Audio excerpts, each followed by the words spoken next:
NPS protein में जमा राशि कैसे देखें? ईमेल, मोबाइल एड्रेस, आधार और पैन अपडेट कैसे करें?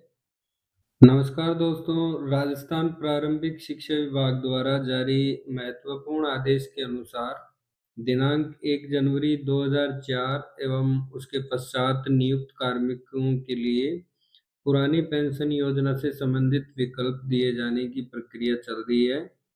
आदेश में यह भी उल्लेख है कि 31 मार्च 2022 तक के सेवानिवृत्त हुए संबंधित कार्मिकों को 1 अप्रैल 2022 से राजस्थान सिविल सेवा पेंशन नियम 1996 के अंतर्गत पेंशन का विकल्प दिए जाने के संबंध में कार्रवाई की जानी है और इसके लिए 30 सितंबर 2026 अंतिम तिथि निर्धारित की गई है। इसलिए आज की वीडियो में हम जानेंगे कि एनपीएस में अब तक कितना पैसा जमा हुआ है, कितना टोटल कॉस्ट दिखाई दे रहा है और अगर आपके एनपीएस खाते में mobile number, email ID, address, Aadhaar या पैन की जानकारी अपडेट नहीं है तो उसे कैसे अपडेट करें।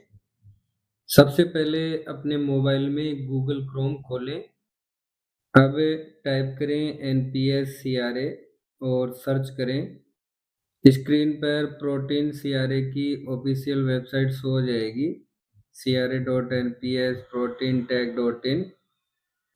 इस पर क्लिक करें और प्राण और एनपीएस वाला जो ऑप्शन है यहाँ अपना प्राण नंबर एंटर करें, पासवर्ड एंटर करें, कैप्चा एंटर करें और जो चेकबॉक्स दिया हुआ है उस चेकबॉक्स को टिक करें और सबमिट कर दें। अगर आपके पास अपना पासवर्ड नहीं है या पासवर्ड आप भूल गए हैं तो नीचे जो रीसेट पासवर्ड ऑप्शन दिया गया है इस पर आप क्लिक करके पासवर्ड रीसेट कर लें। अगर आपके प्राण नंबर याद नहीं है तो आप यहाँ प्राण भी अपने सर्च कर सकते हैं। ध्यान रखें अपना प्राण, पासवर्ड, ओटीपी, आधार या पैन किसी दूसरे व्यक्ति के साथ शेयर न करें। जैसे ही आप लॉगिन करेंगे आपको इस तरीके से स्क्रीन शो होगी। आप पहले दाएं साइड में दिए गए बैक टू मेन मेनू पर आप क्लिक करेंगे। लोकेशन मॉनिटरिंग का मैसेज आएगा, आप आई एग्री पर क्लिक कर देंगे। अब लॉगिन होने के बाद आपको अपने एनपीएस अकाउंट का डैशबोर्ड दिखाई देगा। यहाँ आप अपने खाते से संबंधित जानकारी देख सकते हैं। अब यदि आपको ये देखना है कि अब तक एनपीएस में कितनी राशि जमा हुई है तो अकाउंट स्टेटमेंट वाले विकल्प का उपयोग करें। सेंट्रल रिकॉर्ड कीपिंग एजेंसी के अनुसार सब्सक्राइबर अपने लॉगिन से स्टेटमेंट ऑफ होल्डिंग और ट्रांजैक्शन स्टेटमेंट ऑनलाइन कभी भी देख सकता है। तो आप होल्डिंग स्टेटमेंट पर क्लिक करें। जैसे ही आप क्लिक करेंगे आपके सामने आपका स्टेटमेंट शो हो जाएगा। ऊपर जनरेशन डेट शो होगी, लेफ्ट साइड में सब्सक्राइबर नेम होगा, उनका एड्रेस होगा, पैन और मोबाइल नंबर होंगे और यदि ईमेल अपडेट नहीं है तो यहाँ प्लीज प्रोवाइड लिखा हुआ शो होगा। आगे वीडियो में मैं बताऊंगा कि ईमेल आईडी और एड्रेस को कैसे अपडेट करें। Registration date, status, scheme choice, bank account number, bank name, branch name और एमआईसीआर कोड वगैरह आएंगे। आपका अकाउंट ईयर फर्स्ट है तो इन्वेस्टमेंट ऑप्शन होगा और करंट स्कीम प्रेफरेंस होगा, उनका परसेंटेज होगा और अब तक कितना अमाउंट डिपॉजिट हो चुका है वो भी शो हो जाएगा। अब ट्रांजैक्शन स्टेटमेंट में क्या देखना है, यहाँ आपको अलग अलग समय पर जमा हुए एनपीएस कंट्रीब्यूशन दिखाई देंगे। आप employee contribution, government contribution, contribution की तारीख, ट्रांजैक्शन डिटेल और खाते की एक्यूमुलेटेड वैल्यू देख सकते हैं। इससे आपको अपने एनपीएस खाते में जमा राशि और खाते की वर्तमान स्थिति की जानकारी मिल जाएगी।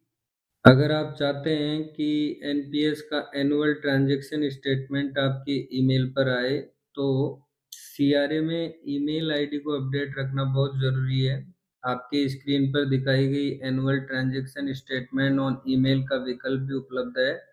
ईमेल आईडी दर्ज करके और आवश्यक वेरिफिकेशन पूरा करके एनुअल ट्रांजैक्शन स्टेटमेंट ईमेल पर प्राप्त किया जा सकता है। प्रोटीन सीआरए के अनुसार हर वर्ष 31 मार्च की स्थिति का एनुअल ट्रांजैक्शन स्टेटमेंट उपलब्ध कराया जाता है तथा सब्सक्राइबर सीआरए लॉगिन से भी ट्रांजैक्शन स्टेटमेंट प्राप्त कर सकता है। अब सबसे महत्वपूर्ण काम, अगर आपके एनपीएस अकाउंट में पुराना मोबाइल नंबर या ईमेल आईडी दर्ज है तो अपडेट कर लें।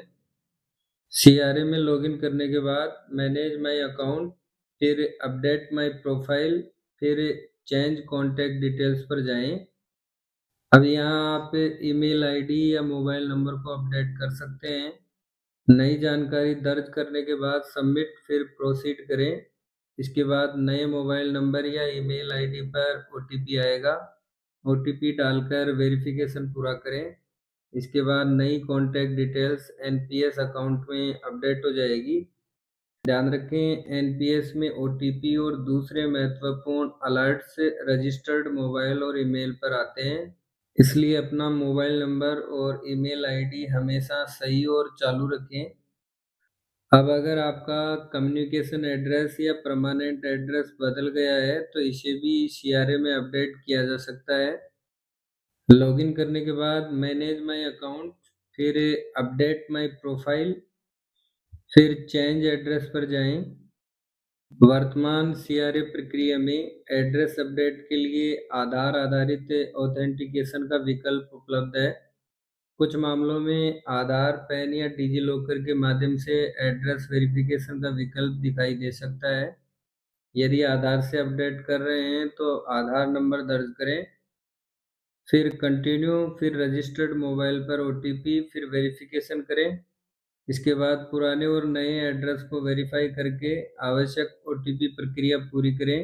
एड्रेस अपडेट होने के बाद सीआरए में नया एड्रेस दर्ज हो जाएगा। यहाँ एक महत्वपूर्ण बात ध्यान रखें, पैन अपडेट को सामान्य मोबाइल और ईमेल अपडेट जैसा न समझें। प्रोटीन के गवर्नमेंट सेक्टर निर्देशों के अनुसार पैन अपडेट के लिए सब्सक्राइबर को फॉर्म S2 के माध्यम से संबंधित नोडल ऑफिस और डीटीओ को रिक्वेस्ट देनी पड़ सकती है और नोडल ऑफिस द्वारा सीआरए सिस्टम में आवश्यक कार्रवाई की जाती है। इसलिए यदि आपके एनपीएस अकाउंट में पैन गलत है या पैन दर्ज नहीं है तो फॉर्म S2 भरें, संबंधित डीटीओ और नोडल ऑफिस को दें। फिर वेरिफिकेशन के बाद नोडल ऑफिस द्वारा सीआरए में अपडेट कराया जाएगा। फॉर्म S2 में सब्सक्राइबर मास्टर डिटेल्स में चेंज और करेक्शन के लिए प्रावधान है। इस आदेश के संदर्भ में सभी संबंधित कार्मिक अपने एनपीएस अकाउंट में लॉगिन करके कम से कम PRAN number, name, date of birth, mobile number, email ID, Aadhaar, PAN, address, nomination details, NPS contribution और स्टेटमेंट ऑफ होल्डिंग को जरूर चेक करें। अगर कोई जानकारी गलत है तो समय रहते उसे संबंधित प्रक्रिया के अनुसार ठीक करवाएं। तो दोस्तों, इस वीडियो में हमने देखा एनपीएस प्रोटीन सीआरए वेबसाइट पर लॉगिन कैसे करें, अब तक एनपीएस में जमा राशि और ट्रांजैक्शन स्टेटमेंट कैसे देखें, ईमेल और मोबाइल नंबर कैसे अपडेट करें, एड्रेस कैसे अपडेट करें, आधार कैसे सीड और अपडेट करें और पैन में करेक्शन के लिए क्या प्रक्रिया अपनानी है। हालांकि इन सब चीज़ों को आप प्ले स्टोर से एनपीएस प्रोटीन नाम का ऐप डाउनलोड करके उसको इंस्टॉल करें और वहाँ भी आप चेक कर सकते हैं। बट इन सब चीज़ों को अगर आपको चेंज करना है तो ऐप में ऐसी सुविधा अवेलेबल नहीं है। आपको मेन वेबसाइट पर लॉगिन करना पड़ेगा और फिर इस प्रोसेस को फॉलो करके उनमें चेंज और करेक्शन और अपडेशन कर सकते हैं। अगर वीडियो उपयोगी लगा हो तो वीडियो को लाइक और शेयर ज़रूर करें और चैनल को सब्सक्राइब कर लें। धन्यवाद।